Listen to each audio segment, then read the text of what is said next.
তো দেখো, আজকে আমার খুব কাছের ভালোবাসার মানুষদের জন্য এই ভিডিও। কেমন আছো তোমরা সবাই? আশা করছি সবাই ভালো আছো, আর তোমাদের ভালোবাসায় আমিও ভালো আছি।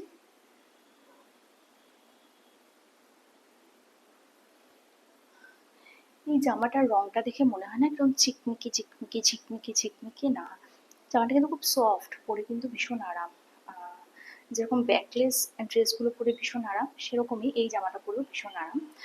এটা তো গরমের জন্য একদম পারফেক্ট, শুধু কালারটা নয়, কালারটা একদম ব্ল্যাক বলে পারফেক্ট নয়, বাট এমনি কিন্তু এটা বেশ পারফেক্ট। এত মশা দেখো, দিনের বেলা তো মশা কামড়াচ্ছে। সো দেখো, এই হচ্ছে আমার ব্যাক লুক, নয় ফ্রন্ট লুক, এই হচ্ছে আমার ব্যাক লুক। সো দেখো, আমি আজকে তোমাদের সাথে না, আমি নর্মাল একটা ভিডিওতে শেয়ার করেছি যে আন্ডার আর্মস কেয়ার, কিন্তু আজকে আমি তোমাদের সামনে আন্ডার আর্মস কেয়ার নয়, আন্ডার আর্মসটা ক্লিন করে দেখাবো। অ্যান্ড আমি কিন্তু স্পেশালি রেজার দিয়েই করি, তার কারণ হচ্ছে ভ্যাকসিনে ভীষণ ব্যথা লাগে, দ্যাটস ওয়াই। তো এরকম নিয়ে এরকমভাবে ক্লিন করবো। আমি জাস্ট তোমাদের দেখাচ্ছি, ক্লিন করছি না এখন, কারণ ক্লিন করলে এখন সাবান লাগাতে হবে, আর সাবান লাগিয়ে দেখাতে হবে। আর এটা ক্লিন করার পর আমি এটার এতটাই কেয়ার করি, দেখো আমার ক্লিন করার পর কিন্তু পুরো ক্লিয়ার, আন্ডার আর্মস কিন্তু পুরো ক্লিয়ার। দেখো, দুটো হাতেই কিন্তু পুরো ক্লিয়ার। আমি জানি না ক্যামেরায় কতটা আসছে, বাট দেখো পুরো ক্লিয়ার কিন্তু আন্ডার আর্মস আমার। কেননা আন্ডার আর্মস ক্লিন করার পর আমি অনেক কিছু ইউজ করি, তোমরাও করো, স্ক্রাবিং করি, ফিটকিরি ইউজ করি, পিউরিফাইড ফিটকিরির সাথে কোনো এসেনশিয়াল অয়েল বা চন্দন মিশিয়ে ইউজ করি, যেটা আমি আমার ভিডিওতে দেখিয়েছি। বাট এখানে আমি তোমাদের সাথে জাস্ট এটুকু শেয়ার করলাম যে আন্ডার আর্মস ক্লিন থাকলে কতটা তার এফেক্ট ভালো আসে। দেখো আমার কিন্তু এখন হালকা না, একদম পুরো ক্লিন আছে, ফুল ক্লিন আছে আন্ডার আর্মস, দেখে নাও।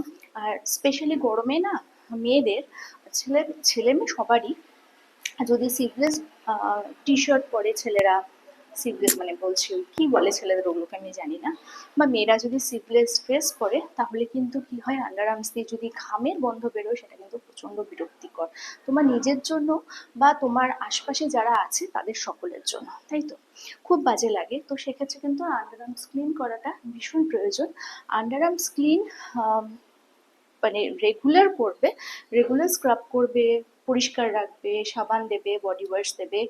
শুধু পারফিউমে কিন্তু কিচ্ছু হয় না, বা শুধু বডি স্প্রেতে কিচ্ছু হয় না, ঠিক আছে? আমি অনেককে দেখেছি বোতল বোতল পারফিউম বা বডি স্প্রে ইউজ করে, কিন্তু আফটার সাম টাইম তাদের গা থেকে কিন্তু আবার সেই গন্ধটা বেরোয়, এবং যেটা কিন্তু নেওয়া যায় না, তখন খুব বিশ্রী লাগে এবং খুব বাজে লাগে।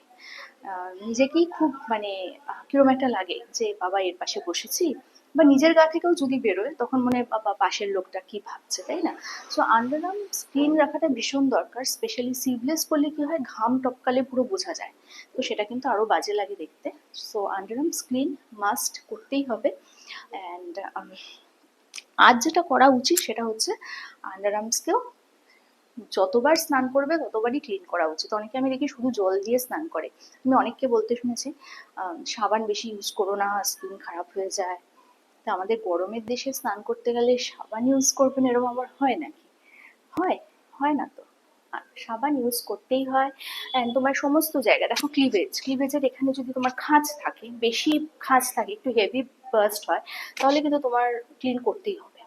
সবার, আমি ছেলে মেয়ে নির্বিশেষে বলছি, ক্লিন কিন্তু করতেই হয়, যে জায়গাগুলো আন্ডার আর্মস, ক্লিভেজ, হ্যাঁ, তারপরে আমরা অনেক জায়গাগুলো অ্যাভয়েড করি, যেমন কানের পেছন নোংরা, কান নোংরা, ওকে, পায়ের গোড়ালি নোংরা, তো তাতে কিন্তু ভালো লাগে না দেখতে, খুব বাজে লাগে দেখতে। তোমরা কি বলো? কেমন লাগলো বলো ভিডিওটা? আর অবভিয়াসলি আমাকে কেমন লাগছে সেটাও বলবে।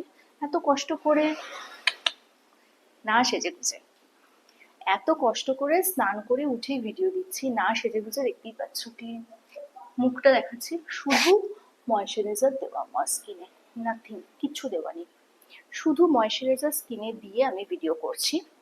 আর হাতেও তাই, এখনো পর্যন্ত হাতে ময়শ্চারাইজার দিতে পাচ্ছি, এরপর আর দেওয়া যাবে না। একদম রাত্রে শোয়ার সময় তখন দিতে হবে, তার আগে দেওয়া যাবে না, কি বলো? তো কেমন লাগলো ভিডিওটা অবশ্যই জানিও। আর আমার আন্ডার আর্মসের কেয়ার বা আমি যেগুলো করি সেটাই তোমাদের সাথে শেয়ার করলাম, সেটাও কেমন লাগছে বলো।